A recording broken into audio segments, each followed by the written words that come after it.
Hey guys, welcome to another video. Thanks for joining today. Today, I'm gonna do my initial impressions video on the Mount to Coast C1. C1 is a new shoe from Mount to Coast, a newer brand that started about 2 years ago. They were originally targeted for ultra marathoners. I still think they kind of are, but their shoes also work real well for other people. I've had the Mount to Coast R1 since December of 2024. I have loved this shoe. It has been great. I've used it for a 50-mile run and a 46-mile run on pavement. It's phenomenal. My feet stayed comfortable the whole time. It uses what they call light cell foam, which is like a PIVA blend, but it's the history has shown that it probably lasts about double the mileage of most shoes. It has 35 millimeters of stack height in the heel and 27 in the forefoot for an 8 millimeter drop. I think it feels more like a 6 millimeter drop. Then the second Mount to Coast shoe I got was the Mount to Coast H1, which is a hybrid shoe. It's got little lugs, but they're not very deep. This shoe feels great on the road and the trail. This shoe introduced a new foam, their Circle Cell, which is made from bio waste, and it's supposed to have the bounciness of PIVA, but have about twice the lifetime, and it's a great feeling foam. This is a very fun shoe. I would not hesitate to use this on lots of different runs, and I have used it quite a bit. And now we've got the new C1, which is a high stack height ultra marathon shoe. This has 42 millimeters of stack height in the forefoot and 36 millimeters of stack height in the forefoot and 42 millimeters of stack height in the heel. Now they've still got that magical, I think it's magical, Circle Cell foam, and you'll see there's a little less of it in the heel, and then it gets to where it's most of it in the forefoot. Underneath that, to make it more stable and to give you a little bit of firmness so it's not just too unstable with this big a stack height, they put a rubberized EVA. The outsole is actually has a lot of that exposed rubberized EVA, but then in the high wear areas they've added rubber. And I really don't doubt the longevity of Mount to Coast shoes, because so far they have all lasted so well. It uses a nice breathable upper. It uses the two lacing system. This is what they call their Tune Fit system, so you can change the fit of the forefoot on the run. So if your feet swell, it's easy to slide it and make it a little looser or tighter. In the previous shoes, I have found that I really don't need to change it very much, but this shoe, I think they have made it a little more wide foot friendly. Whereas they say that the other shoes are wide in the forefoot, they are wider than a standard shoe, but they're not as wide as, say, like an Ultra or a Topo. I believe these are. These are pretty wide up front. I think these are going to be much more wide foot friendly. I'm not sure if you're a full double E if you'll fit in them, but you might. But so they are pretty wide, and they actually are wider in the back part through the heel and through the midfoot as well. So definitely more accommodative for bigger feet. My foot is slightly narrower than standard width, and I actually struggled a little bit to get the lockdown just because it was wider through the heel. But I found with tying the runner's knot and just lacing them a little tighter through here, I was able to lock it in fine.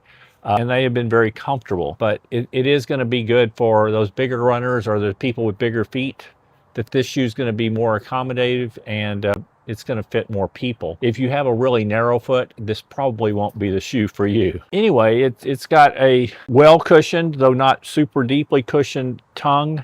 It is very plush around the heel collar. The heel collar is stiff.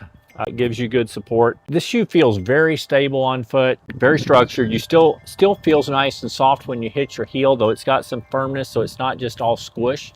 I actually think it's a really nice combination they've got here for making it comfortable.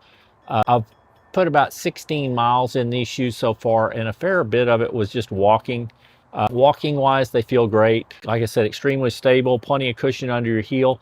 And then when you do run, as you roll forward, it's got a fairly good rocker toward the end. And as you get up toward the front, you hit more of that Circle Cell, and it really does pop you off. You get some of that Circle Cell magic like you get in the H1. So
So, I think it's a very nice ride. If I had any negatives to talk about with this shoe, it would be that fit in the heel for me, just because I have a little bit narrower foot and I have to work a little bit to lock it in.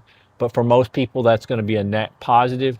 The wider toe box, I think, is very welcome. I now actually have to tighten the tune fit some to get my foot locked in good to begin with. So I do have some more room to loosen it if my feet swell in a long Ultra. My only other negative to this is I just tend to not prefer the really high stack height shoes. And this is a big stack height shoe.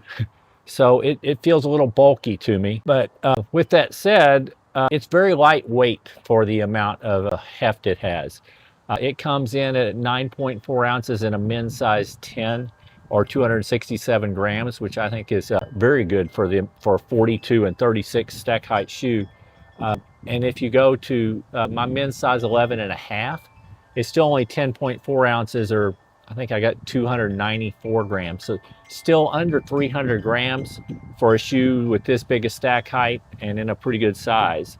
So it is pretty lightweight. It's very stable. It's very comfortable underfoot. Again, my only drawbacks are that I have to get used to the bulkiness, and I do have to work a little bit more to get it locked in the heel. But otherwise, I am really enjoying these shoes. Whether that's going to replace fully my R1s for my long road Ultras, I'm not sure. These shoes have been so great for me, and they do weigh about 9/10 of an ounce less. There's actually probably a pretty good chance I'm going to get more testing, more miles in these, and kind of decide. But there's actually probably a pretty good chance if I do a long road Ultra, I may start in the R1s and then switch to the C1s as my feet swell, or I just feel like I need a little extra cushion. So I think they're both very good tools. And I think it's a very good addition to the Mount to Coast lineup. Anyway, that's about all I've got. It's a really nice shoe. I like that it has some reflective details.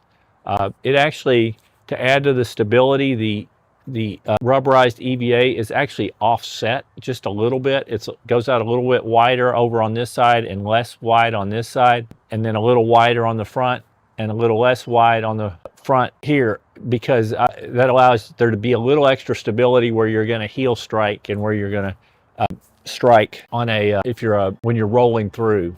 Anyway, so I think it's a really well engineered shoe. I think they've thought things through like Mount to Coast tends to do. And I'm really looking forward to getting more miles in it. Anyway, if you found the video interesting, please consider hitting the thumbs up, the like button. If you're interested in any more of my content, please consider subscribing to my channel. I will eventually be doing an update on this, a full review, as I get more miles in them. It may take me a little while. I've got several shoes I'm testing right now. And for me right now, I think this is definitely going to be reserved for those really long efforts, or maybe some recovery days, because it is very comfortable in that way. Anyway, I hope you're having a great day, and keep moving.